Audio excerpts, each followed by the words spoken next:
துப்பாக்கி சூடு மற்றும் வாழ்வெட்டுகளுக்கு காரணம் இதுவே. கிளிநொச்சியில் அமைச்சர் பிமல் ரத்நாயக்க தெரிவிப்பு. கதவடிப்பில் வெற்றி கண்டதா தமிழரசு கட்சி, அரசாங்கத்தின் நிலைப்பாடு. தமிழரசியல்வாதிகள் உட்பட 100க்கும் மேற்பட்டவர்களுக்கு அதிர்ச்சி தகவல். சொத்துக்களை பறிக்க அதிரடி நடவடிக்கை. கடத்தல்காரர்களின் கோடிக்கணக்கான சொத்துக்களை பறிமுதல் செய்ய தயாராகும் அரசாங்கம். விடுதலை புலிகளின் பாணியில் அகற்றப்படும் ராணுவ முகாம்கள், கம்மன்பில கிளப்பும் அதிரடி சர்ச்சை. திட்டமிட்டு முடக்கப்படும் கடையடைப்பு போராட்டம், சுமந்திரன் குற்றச்சாட்டு.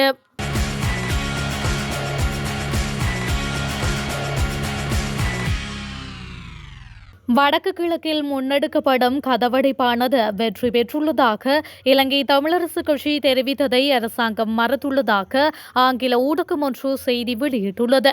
முல்லைத்தீவில் இளைஞர் ஒருவர் உயிரிழந்ததை கண்டித்து வடக்கு மற்றும் கிழக்கு மாகாணங்களில் இன்று கதவடைப்பு போராட்டம் நடைபெற்று வரும் நிலையில் யாழ்ப்பாணத்தில் பல கடைகள் இன்று திறந்திருந்தன.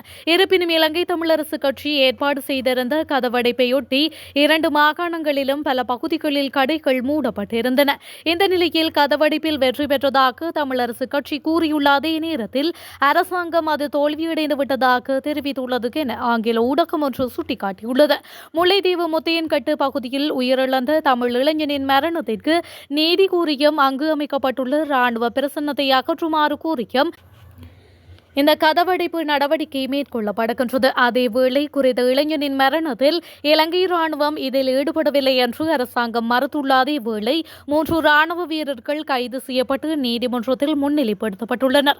அதன் அடிப்படையில் இன்று காலை தொடங்கிய இந்த கதவடைப்புக்கு தமிழ் தேசிய கூட்டமைப்பு, இலங்கை முஸ்லிம் காங்கிரஸ், தமிழ் முற்போக்கு கூட்டணி மற்றும் இலங்கை தொழிலாளர் காங்கிரஸ் ஆகிய கட்சிகள் ஆதரவு அளித்துள்ளன. வடக்கு மற்றும் கிழக்கில் ராணுவத்தின் அடக்குமுறை நடத்தை மற்றும் அதிகப்படியான பிரசன்னமாக ஆகியவற்றுக்கு எதிர்ப்பு தெரிவித்து முன்னெடுக்கப்படும் இந்த நடவடிக்கைக்கு தமிழர் பகுதிகளில் மக்கள் பலர் ஆதரவு அளித்துள்ள அதேவேளை எதிர்ப்பும் தெரிவிக்கப்பட்டுள்ளமை குறிப்பிடத்தக்கது.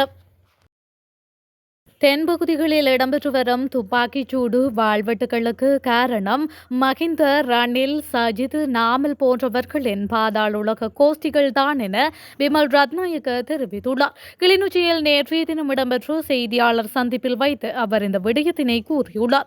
மேலும் அவர் தெரிவிக்கையில், வடமாகாண முன்னைய அரசாங்கம் உருவாக்கியுள்ள பெரும்பாலான ராணுவ முகாம்கள் தற்போது கொஞ்சம் கொஞ்சமாக நாங்கள் அகற்றி வருகின்றோம். காரணம், வடக்கை பொறுத்தவரையில் இந்த பயங்கரவாத பிரச்சினைகளும் இப்போது இல்லை.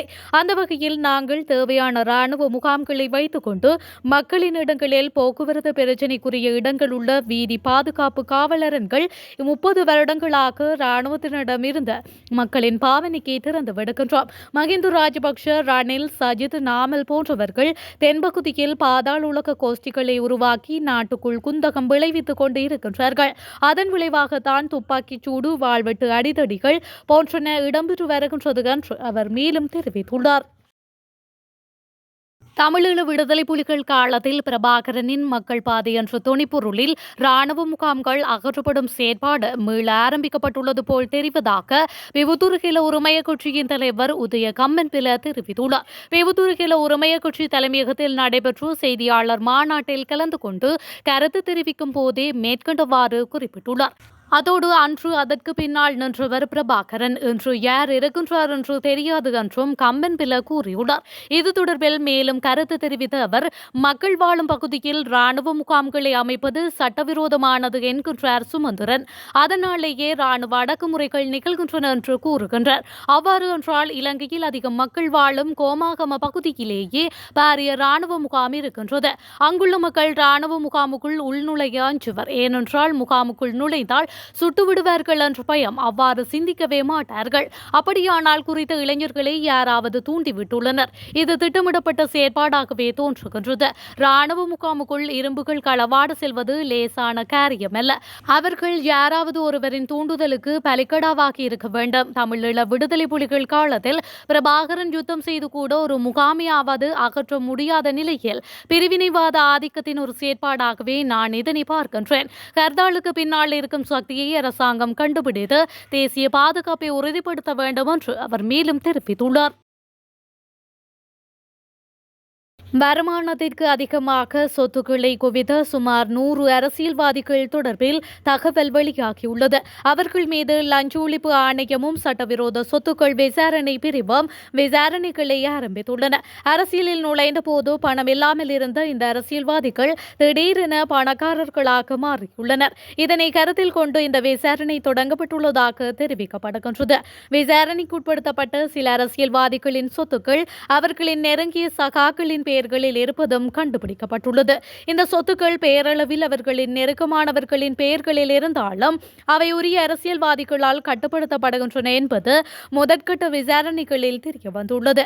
இந்த அரசியல்வாதிகளில் கடந்த காலங்களில் நாடாளுமன்றம் மற்றும் மாகாண சபைகளில் அமைச்சர் பதவிகளை வகித்தவர்களாகும். அத்துடன் ஆளுநர்கள் மற்றும் பல உள்ளூராட்சி நிறுவனங்களின் தலைவர்கள் ஆகியோர் அடங்குவதாக வட்டாரங்கள் மேலும் தெரிவிக்கின்றன. வவுனியா பிரதேசம் உட்பட சில இடங்களில் வற்புறுத்தலின் பேரில் சில கடைகள் திறந்து வைக்கப்பட்டிருப்பதை தான் நேரடியாக கவனித்துள்ளதாக தமிழரசு கட்சியின் பொதுச் செயலாளர் எம்.ஏ. சுமந்திரன் தெரிவித்துள்ளார். குறித்த விடயத்தை வவுனியாவில் ஊடகங்களுக்கு கருத்து தெரிவிக்கும் போதே அவர் குறிப்பிட்டுள்ளார். வடக்கில் இடம்பெறும் குற்ற செயல்கள் மற்றும் அதிகரித்த ராணுவ பிரசன்னம் உள்ளிட்டவற்றிற்கு எதிராக இன்றைய தினம் வடக்கு கிழக்கு தழுவிய கடையடைப்பு போராட்டத்திற்கு தமிழரசு கட்சியின் பொதுச் செயலாளர் எம்.ஏ. சுமந்திரன் அழைப்பு விடுத்திருந்தார். இதன் அடிப்படையில் தமிழர் பிரதேசங்களில் சில இடங்களில் கடையடைப்பு போராட்டங்கள் இடம்பெற்று வருவதுடன் சில இடங்களில் போராட்டம் புறக்கணிக்கப்பட்டும் வருகின்றது. இது தொடர்பில் கருத்து தெரிவித்த சுமந்திரன், சுயமாக மக்கள் முடிவெடுத்து கடையடைப்பு போராட்டத்தை முன்னெடுக்கின்ற போது திட்டமிட்ட ரீதியில் சில கடைகள் திறக்கப்பட்டுள்ளன.